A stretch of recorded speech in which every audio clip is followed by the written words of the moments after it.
The best-selling car worldwide in 2022, everywhere on the planet, was the Toyota RAV4. The Tesla Model Y came in third place, behind the Toyota Corolla in second place. Well, this year, a lot of people believe the Tesla Model Y will take first place and beat out the RAV4. And if you have a look at the way that Toyota sales are going this year in Europe and China, that seems like it's actually possible. I mean, for example, Toyota's sales in China of the RAV4 are down around 20% so far this year. But in Europe, it's much, much worse. In fact, the drop has been precipitous. A lot of people are confused.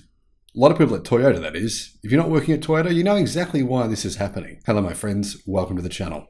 I'm the Electric Viking. Great to see you. Thank you for tuning in. Welcome to all the new subscribers. Welcome back, everyone else. I'm coming to you from Jomtien in Thailand. It's a couple of hours away from Bangkok. The reason I'm here is, of course, because my wife's doing cancer treatment here in Thailand. We kind of had to do it because there was no real good treatment in Australia for so-called incurable cancer. They didn't seem very interested. There was a range of different issues that happened. So we found this treatment center here, which was the best option we could find, which was expensive actually, but it's so far been good and bad, but mostly I think things are getting better. So thank you to those of you who have donated to our GoFundMe campaign. It's been an amazing response. I'm really shocked and surprised to see the incredible support from the electric vehicle community, from the global community, from the YouTube community. From you guys, it's been truly mind-blowing. Now, if you're wondering what I'm talking about, I'll put a link in the description. You can read more about it for our GoFundMe campaign. Last year, the RAV4 was the best-selling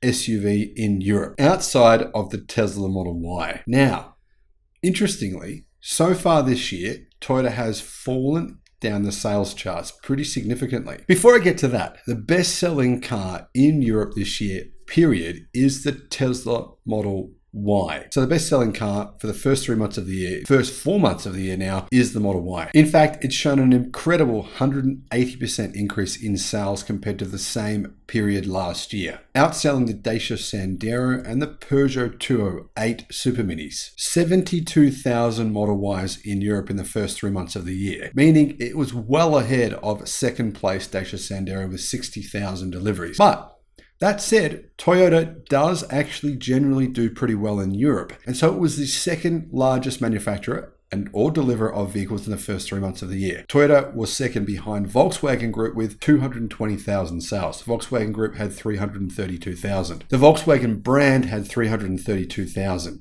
In third place was Peugeot with 178,000, fourth was Audi with 178,000, and fifth Mercedes with 176,000 deliveries. Surprisingly, Skoda was in sixth with 166,000, followed by BMW with 163,000. Now, what's going on with the RAV4 then if Toyota is still doing not too badly in Europe? Well, it's not electric. That's the biggest problem here. And what that means is that Toyota has lost leadership of the volume mid-size SUV segment in Europe. In fact, it hasn't just lost leadership, it's dropped 2 places from first to third after experiencing so-called supply issues. But I think it actually comes more down to what customers really want, which is electric vehicles. So what this means is Skoda has taken this position away from Toyota. Now, you're probably wondering, why did I say Skoda? I mean, Tesla took first place in the SUV division, right? Well, this is medium SUVs. And Tesla's Model Y is technically considered a large SUV, which is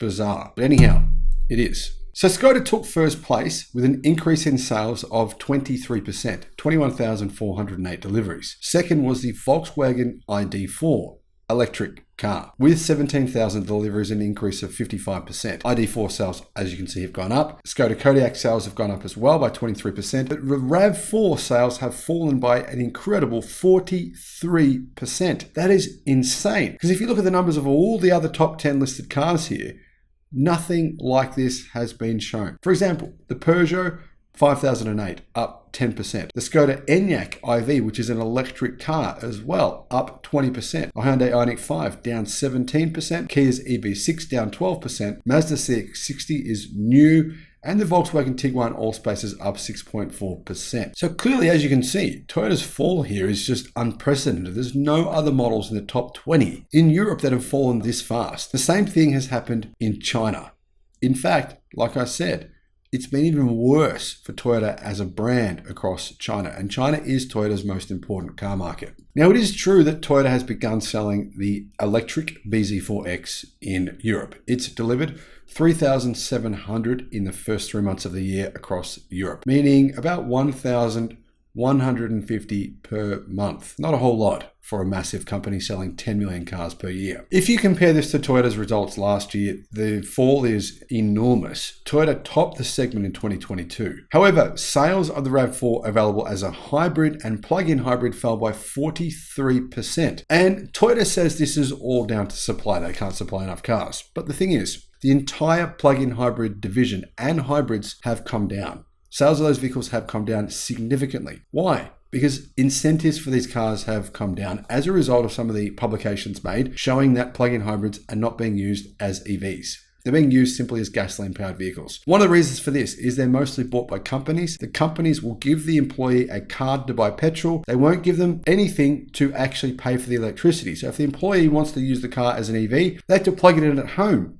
meaning they've got to use their own money to power the thing. So it doesn't really make sense. Here's what Toyota said. This is a supply-related issue only. We are experiencing global high demand for the car that we just can't keep up with. Now, of course, they didn't mention the fact that there's not a lot of demand for it this year in China compared to last year. But, that's okay. Now, it's worth pointing out that there is a dramatic shift going on in the marketplace, which Toyota can't explain. If we look at the percentage change versus Q1 of 2022, it shows you that EVs have taken enormous market share. Electric cars. Q1 sales of mid-size electric SUVs is up 31%. Q1 market share 40% in Europe, meaning 60,000 sales of electric mid-size SUVs. Diesel is way behind with nearly half that figure of 35,000 and 24% market share. Gasoline even lower, about 1/3 the market share, 21,000 with 15% market share. And hybrids, as you can see, have fallen precipitously. They've dropped 13% with only 19,955 deliveries, or 1/3 the number of EVs being sold. Plug-in hybrids, the same problem, down 9%, only 11,000 plug-in hybrids were sold. So the two versions of the RAV4 that were the most popular types of cars sold in Europe, the plug-in hybrid and the hybrid, well, both of them have lost popularity immensely in Europe. And it's all for the key reason I've been talking about on the channel numerous times, that hybrids and plug-in hybrids are simply inferior to EVs. Once incentives were abolished, their popularity declined precipitously. Now, Toyota doesn't want to mention any of that. It's all about them not being able to supply enough cars. Once they can, sales will remarkably bounce back up and there'll be no effect on Toyota whatsoever. Now let me know your thoughts about all that in the comments, and thank you for watching. Bye-bye.